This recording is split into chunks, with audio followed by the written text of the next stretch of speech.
Et maintenant, accueillons Christina Aguilera. De génie dans une bouteille à une évolution de style apparemment sans fin. Christina Aguilera tient le monde en haleine depuis le premier jour.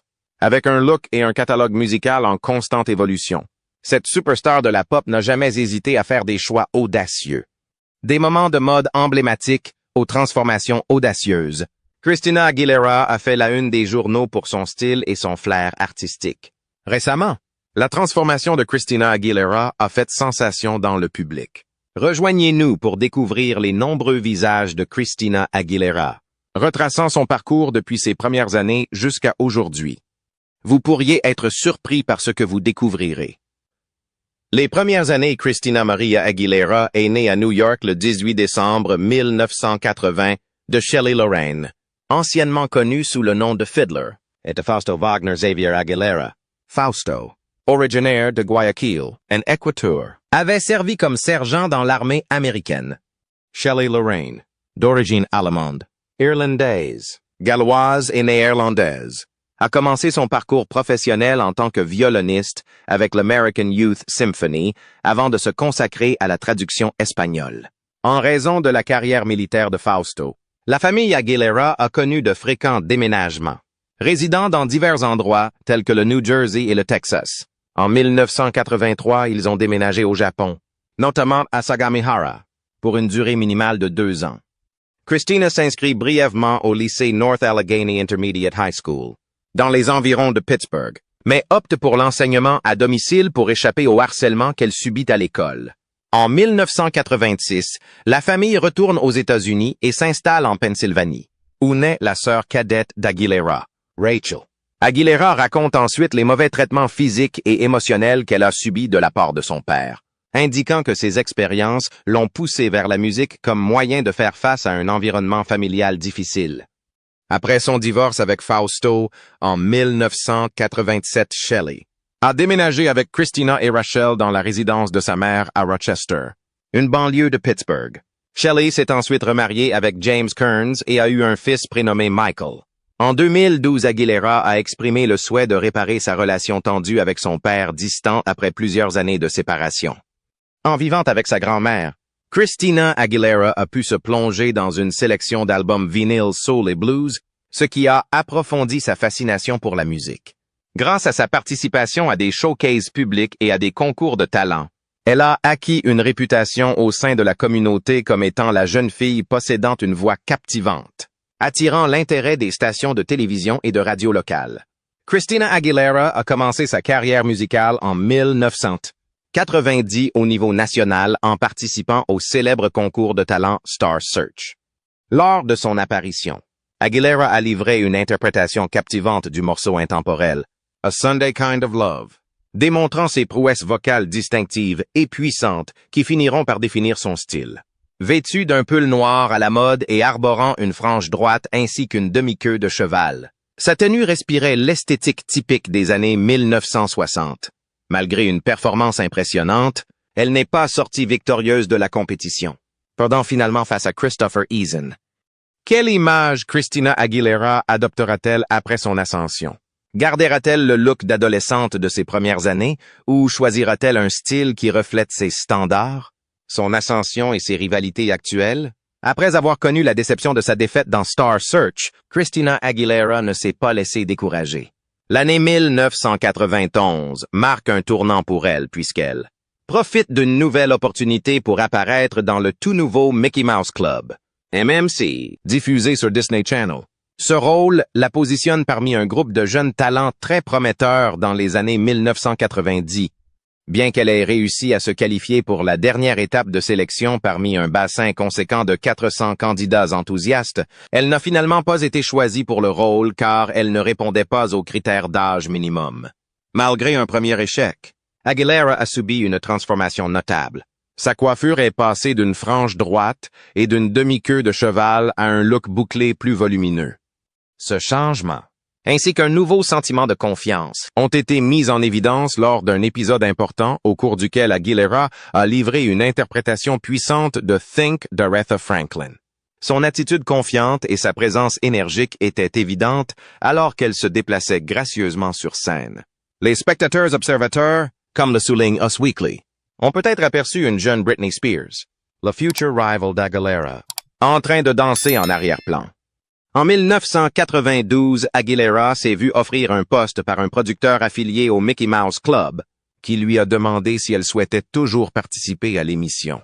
Après avoir triomphé de 15-0 autres concurrents, Aguilera a été sélectionnée pour rejoindre l'émission en 1993. Parmi ses collègues du casting figuraient Ryan Gosling, Kerry Russell, Britney Spears et Justin Timberlake.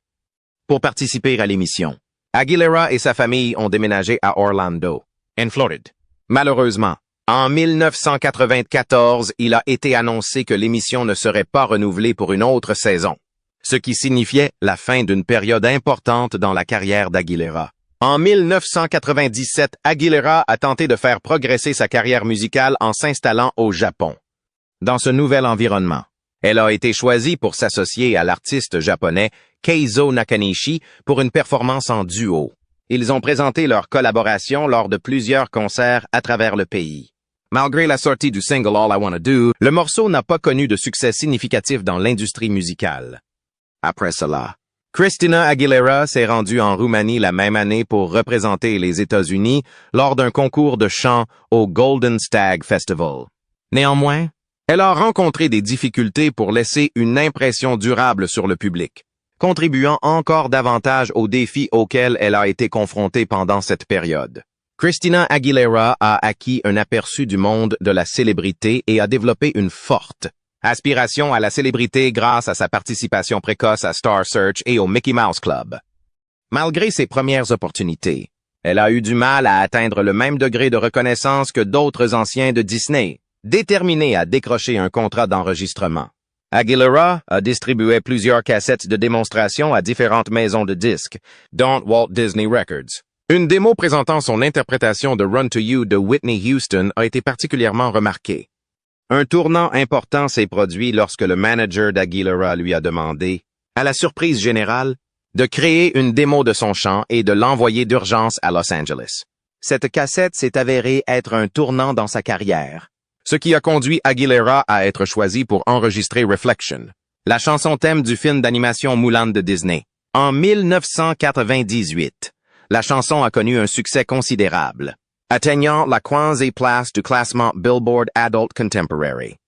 Aguilera attribue une grande partie du succès de la chanson à sa capacité à atteindre une note difficile, démontrant ainsi ses capacités vocales de manière efficace. Dans le clip de Reflection, le public a assisté à la transformation d'Aguilera à 18 ans alors qu'elle devenait une jeune femme. Ses cheveux blonds distinctifs ont été façonnés en un carré encadrant son visage, qui est rapidement devenu synonyme de sa première personnalité. A procédé à sa signature sur la maison de disques. À la fin de 1998, Aguilera a commencé le processus de création de son premier album, impliquant un investissement substantiel de plus d'1 million de dollars dans l'écriture de chansons, la production et le coaching vocal. Cet engagement financier a symbolisé le début de la progression d'Aguilera vers sa reconnaissance en tant qu'artiste de premier plan. Mais laquelle des transformations de Christina Aguilera a, selon vous, créé une mode chez les femmes? Du génie dans une bouteille à la célébrité mondiale. Après avoir connu le succès avec le film Mulan, Christina Aguilera a rapidement signé un contrat avec RCA Records, marquant une étape importante dans son parcours professionnel. En juin 1999, elle dévoile le premier morceau de son premier album tant attendu, intitulé Genie in a Bottle. Le clip vidéo qui l'accompagne présente à Aguilera une perspective nouvelle et audacieuse, mettant en valeur son apparence non conventionnelle qui reflète sa direction artistique en développement. Son carré blonde platine, auparavant allongé au niveau des épaules, est complété par un fard à paupières bleu sarcelle et des lèvres brillantes, établissant une tendance à la mode pour le jeune public féminin du monde entier. Genie in a Bottle a rapidement suscité un intérêt généralisé, occupant la première place du Billboard Hot 100 pendant 5 semaines consécutives. Il est devenu le deuxième single le plus vendu de 1999 et a reçu une reconnaissance internationale, atteignant les premières places dans plus de 20 pays. Cette réussite significative a joué un rôle clé dans le renforcement de la popularité mondial d'Aguilera et l'a positionnée comme une personnalité éminente dans le secteur de la musique.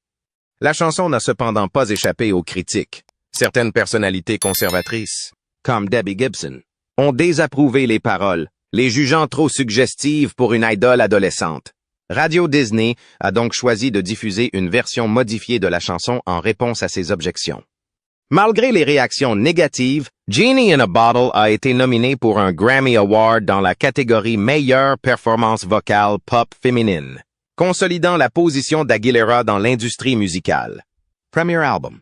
Le premier album éponyme de Christina Aguilera, sorti le 24 août 1999, a été acclamé par la critique et a débuté à la première place du classement Billboard 200. Le succès de l'album a rapidement établi Aguilera comme une artiste reconnue mondialement, avec des ventes dépassant les 10 millions d'exemplaires la première année. En remportant le prix du meilleur nouvel artiste lors de la 42 édition des Grammy Awards, Aguilera a consolidé sa réputation de chanteuse estimée. Comme l'a noté le magazine Time, l'album a donné lieu à 4 singles à succès, dont Genie in a Bottle, What a Girl Wants It Come On Over Baby, All I Want Is You, qui ont tous atteint le sommet du classement Billboard Hot 100 américain. De plus, la chanson Genie in a Bottle a atteint la première place dans 20 autres pays. De plus, le troisième single de l'album, I Turn to You, a atteint la 3e place du classement Hot 100. Pour promouvoir l'album, Aguilera s'est lancée dans sa première tournée de concert en solo en 2. Mais l'album a ensuite été reconnu et honoré par le Rock and Roll Hall of Fame. Elle a néanmoins cherché à obtenir plus qu'une simple reconnaissance pour une musique qui ne correspondait pas à ses véritables intérêts. Pour atteindre cet objectif, elle a commencé par mettre ses talents vocaux au service du titre populaire Lady Marmalade, présenté dans le film Moulin Rouge. Bien qu'elle ait cherché à se distancer des dreadlocks qu'elle portait de 2001 à 2002, le pouvoir durable d'Internet a préservé cette image. Malgré les transformations de Christina Aguilera, certaines n'ont jamais échappé aux critiques. Lequel de ces changements a pu déclencher une telle réaction? New Image avec Strip. Christina Aguilera a subi une transformation notable de son image publique sous la direction d'une nouvelle équipe de direction. S'éloignant de son personnage associé à la musique pop adolescente, elle a adopté une identité plus provocatrice sous le nom de Xtina, marquée par des changements d'apparence tels que des teintures pour les cheveux noirs, des tatouages et des piercings corporels. Malgré sa tentative de se refaire une image, cette image réinventée a rencontré des réactions négatives et des critiques de la part de divers médias. En septembre 2002, Aguilera a dévoilé la chanson controversée Dirty. Le titre a reçu un accueil mitigé et a atteint la 48e place du Billboard Hot 100. Le clip vidéo qui accompagnait la chanson, célèbre pour sa représentation explicite de fétichisme sexuel, a suscité un débat houleux. Diverses organisations conservatrices et organismes de surveillance de l'éthique ont activement fait campagne pour que le clip soit retiré de MTV, plaidant pour son interdiction. En Thaïlande, la vidéo a suscité des protestations, ce qui a conduit à l'interdiction de sa diffusion sur les chaînes de télévision locales. Malgré le tollé qui l'a entouré, Dirty a connu un succès commercial important, s'assurant la première place des charts au Royaume-Uni et en Irlande, et s'imposant comme une étape culturelle majeure. Le 4e album studio d'Aguilera, intitulé Stripped, a été mis à la disposition du public le 22 octobre 2002. Agissant en tant que producteur exécutif et co-auteur de la majorité des titres de l'album, Aguilera a travaillé à la création d'un projet qui, malgré des critiques mitigées, a réussi à obtenir un succès commercial significatif. Débutant à la 2e place du classement Billboard 200 Stripped, et obtenu une certification 5 fois platine de la RIAA, au Royaume-Uni. Il s'est vendu à plus de 2 millions d'exemplaires, se classant au 2e rang des albums les plus vendus par une artiste féminine américaine dans les années 2000. Il a été rapporté que Stripped a atteint un chiffre de vente mondial de 12 millions d'exemplaires depuis son lancement initial. L'album a été acclamé par Rolling Stone pour ses thèmes sophistiqués et son message authentique. Dans une conversation en 2012, Aguilera a exprimé sa reconnaissance pour le soutien qu'elle a reçu de la communauté LGBTQ pendant cette phase de sa carrière. Durant la période dite Stripped Era, Aguilera a adopté une apparence plus subtile caractérisée par de longs cheveux blonds et noirs. Son travail de défense au sein de la communauté LGBTQ lui a valu une reconnaissance, ce qui lui a valu d'être honoré par la Human Rights Campaign en 2019 pour avoir utilisé sa plateforme publique pour encourager et représenter les communautés marginalisées. Le deuxième single, Beautiful, de l'album, a été largement salué pour ses paroles inspirantes qui prônent l'acceptation de soi et la beauté intérieure. Elle a été saluée comme un hymne pour la communauté LGBTQ, Stonewall la reconnaissant comme la chanson motivante de la décennie pour ce groupe. En 2023, Aguilera a été félicitée pour son plaidoyer continu en faveur des droits LGBTQ au Stonewall National Monument. Beautiful a atteint la 2e position du classement Hot Scent et les premières places des classements sur divers marchés internationaux, notamment au Royaume-Uni, au Canada, en Irlande et en Nouvelle-Zélande. Il a également obtenu la première place du classement Adult Contemporary américain et du classement Dance Club Songs américain. Aguilera a reçu le prix de la meilleure performance vocale pop féminine pour Beautiful lors de la 46e cérémonie annuelle des Grammy Awards. Forte de ce succès, elle a ensuite sorti des singles comme Fighter, Cannot Hold Us Down et The Voice Within pour renforcer encore le succès de son album Stripped. Étonnamment, le mariage de Christina Aguilera a également entraîné une transformation qui a surpris le public. Retour aux sources. Au début de l'année 2005, 3 ans après la sortie de Stripped, Christina Aguilera a relooké son apparence en évoquant l'essence de l'élégance hollywoodienne d'antan, adoptant un style caractérisé par des cheveux blonds bouclés et un maquillage rappelant la mode burlesque. Aguilera se préparait à faire connaître son prochain projet musical. Cette nouvelle esthétique marquait une divergence significative par rapport à son ancienne image, s'établissant finalement comme un point central de son identité artistique. En mars 2006, Aguilera a démontré sa polyvalence en travaillant avec le célèbre ténor italien Andrea Bocelli sur un duo intitulé Somos Novios, It's Impossible. Leur interprétation de la chanson au Festival de Sanremo a souligné la capacité d'Aguilera à transcender les genres musicaux. De plus, Aguilera a contribué par sa voix à A Song for You de Herbie Hancock, qui lui a valu une nomination aux Grammy Awards dans la catégorie Meilleure collaboration pop avec chante. En 2005, Aguilera a annoncé ses fiançailles avec Jordan Bratman, un dirigeant de l'industrie musicale. Le couple s'est marié 3 ans plus tard et a accueilli son premier enfant dans la famille. Pour célébrer cet événement important, Aguilera a sorti un clip poignant pour Save Me From Myself, une chanson figurant sur son album Back to Basics de 2006. Le clip présentait des moments de leur mariage, capturant Aguilera alors qu'elle interprétait la ballade émouvante accompagnée d'une guitare solitaire. Son apparition dans la vidéo se caractérise par un style simple mais élégant, en accord avec le concept Back to Basics de l'album, avec un maquillage minimaliste, des cheveux longs et dégradés, un jean évasé et un modeste pull gris clair. À travers la vidéo, Aguilera transmet efficacement son interprétation de l'amour et de la dévotion. En juin 2006, Aguilera a sorti Ain't No Other Man comme titre principal de son 5e album. Les critiques ont salué les capacités vocales d'Aguilera, la comparant à des chanteuses emblématiques telles qu'Etta James et Aretha Franklin. La chanson a connu un succès commercial en atteignant la 6e position du classement Billboard Hot 100 et en se vendant à 17 millions d'exemplaires numériques aux États-Unis. Les réalisations d'Aguilera à cet égard lui ont valu de recevoir le Grammy Award de la meilleure performance vocale pop féminine. Son 5e album studio, Back to Basics, est sorti en août 2006 sous la forme d'un double album, s'inspirant de la musique des années 1920 aux années 1009. 150, l'album combine des éléments traditionnels avec une touche contemporaine. Back to Basics a fait ses débuts à la première place du Billboard 200 américain, représentant le premier album d'Aguilera à accomplir cet exploit depuis 1999. Il a également atteint les premières places des classements dans de nombreux pays, dont l'Australie, le Canada, l'Allemagne, la Suisse et le Royaume-Uni. L'album a reçu des critiques favorables et a été nominé pour le prix du meilleur album pop vocal lors de la 49e cérémonie annuelle des Grammy Awards.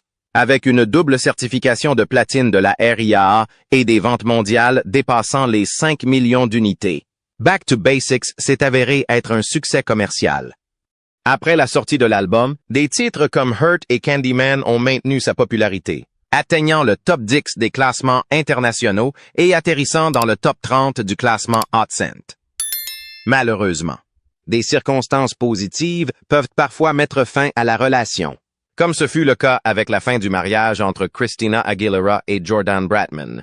Leur décision de se séparer a été rendue publique le 14 septembre 2010 après près de 5 ans de mariage. La raison invoquée étant des différences irréconciliables. Aguilera a officiellement demandé le divorce le 14 octobre 2010 et la procédure judiciaire a été achevée en avril 2011 dans une interview avec People Magazine.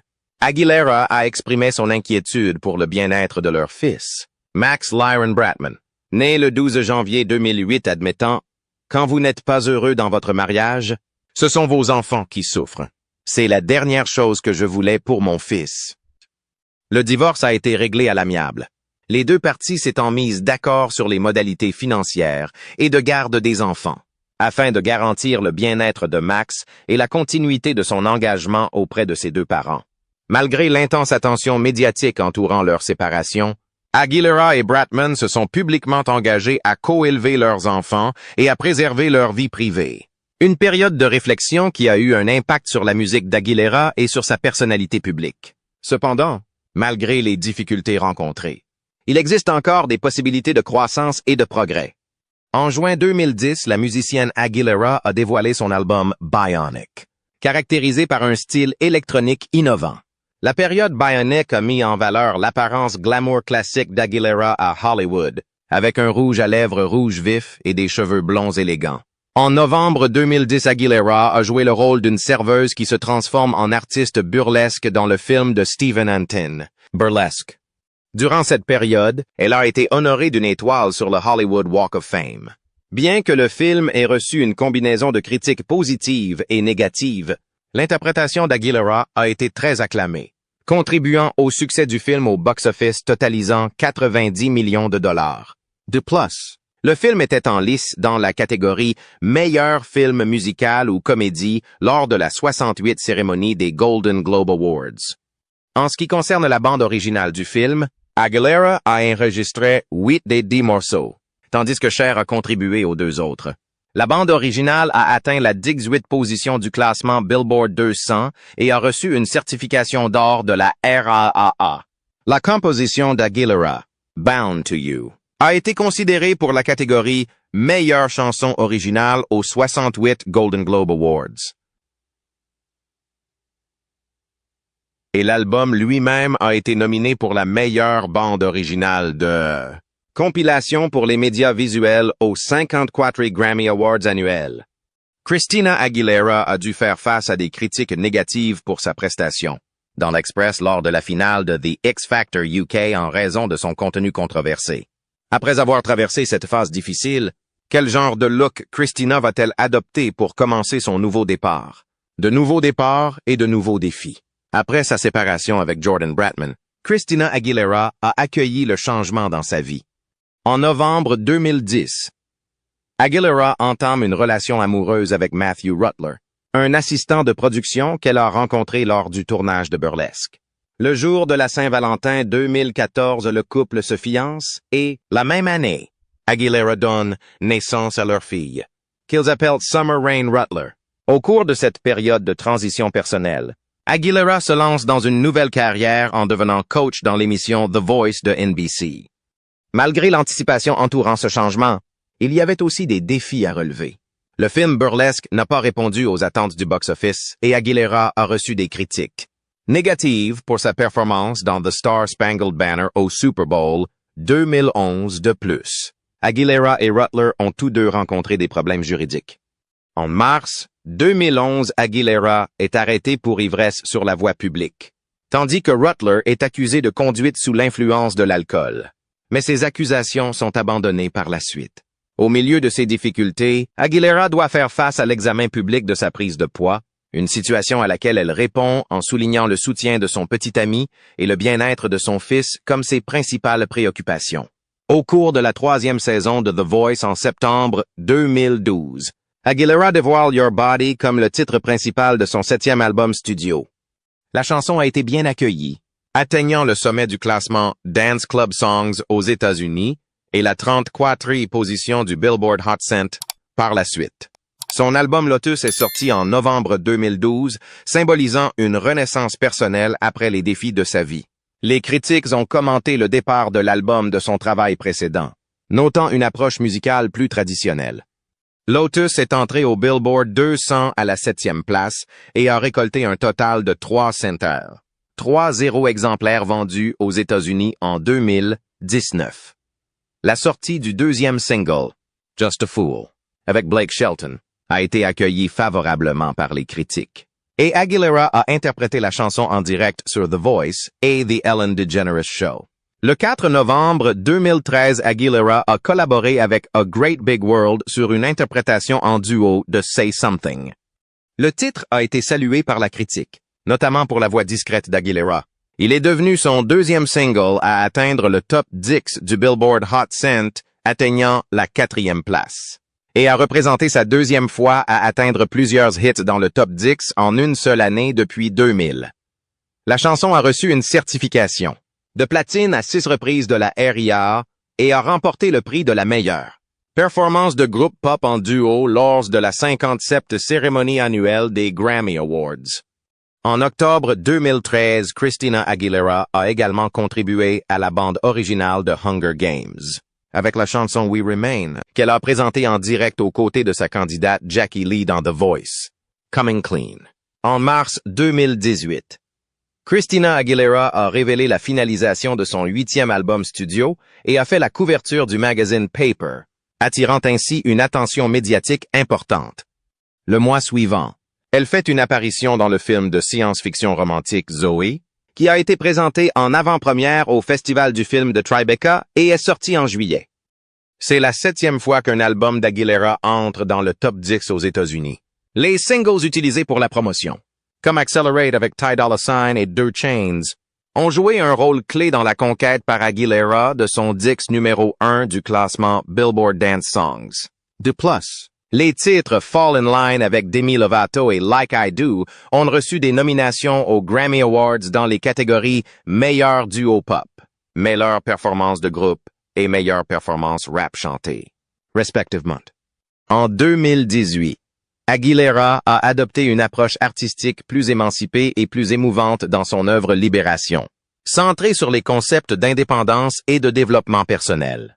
Un article du magazine Paper intitulé Christina Aguilera is back with another transformation. Christina Aguilera est de retour avec une autre transformation. Présentait Aguilera dans des images saisissantes dépourvues de maquillage, accentuant sa beauté innée.